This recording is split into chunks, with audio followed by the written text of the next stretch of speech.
На Стефановской собрались ветераны Великой Отечественной войны, жители и гости столицы. Парад Победы смогли посмотреть и жители республики, которые остались в этот день дома. Торжественное шествие телеканал «Юрган» транслировал в прямом эфире.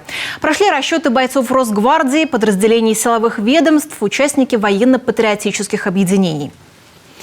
Сегодня мы в вечном и неоплатном долгу перед теми, кто самоотверженно сражался и работал в тылу, а затем восстанавливал страну из руин, подчеркнул Владимир Уйба в поздравлении ветеранов. Ольга Коняева передает со Стефановской площади.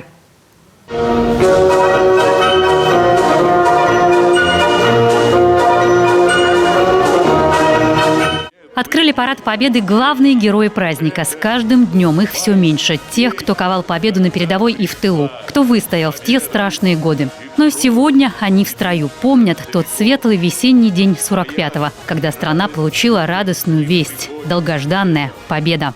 Слава вам, храбрые! Слава, бесстрашные! Вечную славу поет вам народ! Доблестно жившие! Смерть сокрушившие, память о вас в сердцах наших живет. Ветеранам Великой Отечественной войны, труженикам тыла, бывшим несовершеннолетним узникам концентрационных лагерей, жителям благодатного Ленинграда, детям войны, ветеранам боевых действий. Ура! Ветеранов Великой Отечественной войны, участников специальной военной операции, жителей республики поздравил глава республики Коми. Владимир Уйба подчеркнул героизм и преданность многих поколений военнослужащих страны. Помогали победить самого жестокого противника. День Победы переполняет наши сердца глубокой благодарностью к вам, уважаемые ветераны. Вы выстояли, выдержали все тяготы военного лихолетия, а затем восстановили страну из руин. Вы научили нас ценить жизнь и мирное небо над головой, преодолевать любые трудности, беззаветно любить Родину и ставить интересы отчизны превыше всего. Сегодня воины нашей страны, в том числе и бойцы из Республики Коми, противостоят неонацизму, отстаивают суверенитет Российской Федерации, защищают нас и наших детей. Это пример истинного служения отчизне, смелости, патриотизма и самоотдачи. Любая война не обходится без потерь. Прошу почтить минутой молчания память всех ушедших героев Великой Отечественной войны, всех погибших за Родину в локальных войнах и конфликтах в ходе специальной военной операции.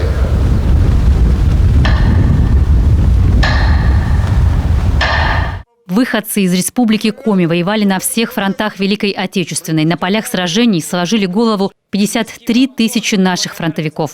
Больше 23 тысяч пропали без вести. Дорогие земляки, от всей души, от всего сердца поздравляю вас с Днем Великой Победы.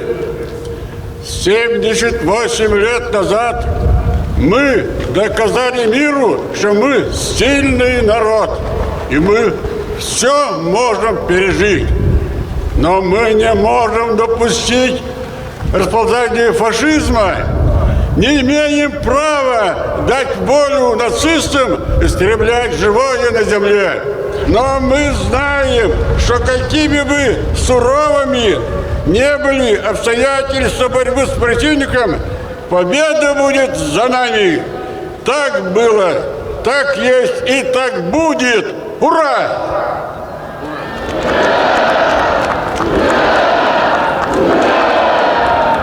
После торжественной части шествия парада.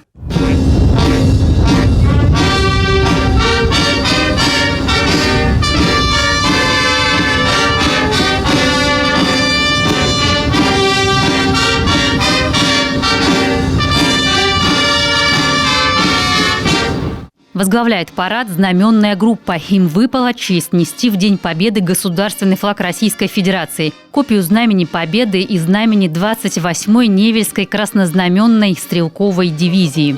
По Стефановской площади прошли внуки и правнуки ветеранов, юноармейцы, кадеты, студенты колледжей. На площадь выходит колонна студентов Государственного профессионального образовательного учреждения Сыктывкарский медицинский колледж имени Ивана Павловича Морозова. В суровые годы Великой Отечественной войны фельдшерско-акушерской школы для фронта было подготовлено 3 ускоренных выпуска, 162 фельдшера.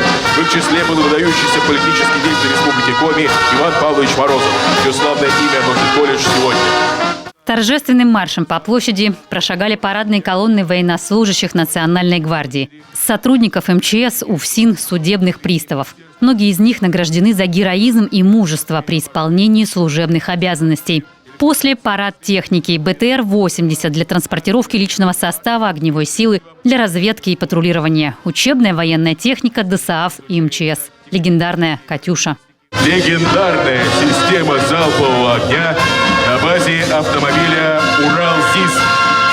Наиболее массовая советская боевая машина периода Великой Отечественной войны. Широко известна под народным прозвищем «Катюша». Солдаты нацистской Германии называли ее «Орган Сталин» и заслуга издаваемого оперением ракет. В годы войны Коми стала сырьевой базой для снабжения 40 предприятий страны. В блокадный Ленинград было отгружено 200 тысяч тонн вагонов воркутинского и интинского угля. Было трудно, конечно, но что делать? Потому что в то время было все для фронта, все для победы. Тут другого быть не могло. Когда уезжал на фронт, отец сказал маме: Галинка, береги дочерей. Галинка выполнила наказ. Я была очень болезненным ребенком, но вот дожила до такого праздника. Я сегодня такая счастливая. Как и вся Россия, республика чествует своих героев. Сегодня среди них и участники специальной военной операции. Получилось так, что буквально 100 километров разделяло, где находился я с Сарматом и где захоронен в братской могиле мой дед. Вот так вот история сделала круг, и мы вернулись туда же, где воевали наши деды и прадеды. Всем нашим воинам наш боевой привет. Пусть они служат по достоинству и быстрее вернуться домой. Окончание этих боевых действий будет за нами. Мы победим! 9 мая 1945-го. Этот день вошел в мировую историю как символ мужества и героизма, доблестного подвига советского народа. Из Коми на фронт отправились оленные батальоны, был сформирован партизанский отряд. 78 лет назад в этот майский день советский народ одержал победу в Великой Отечественной войне. Это праздник великой радости, но и огромной грусти на сердце. Из республики Коми на фронт ушло больше 170 тысяч человек. Треть из них не вернулась домой. Ценой жизни, подвига, тяжелого труда и лишений наши деды и прадеды отвоевали независимость нашей страны, спасли родину от фашизма. И сегодня мы верим в наших бойцов, верим в победу. Завершающим аккордом парада Победы на Стефановской главная мелодия праздника. Поют все. Это день победы, город пропал. Это праздник с сединою на висках. Это радость со слезами на глазах. Ольга Коняева, Дмитрий Булаев, телеканал Юрган.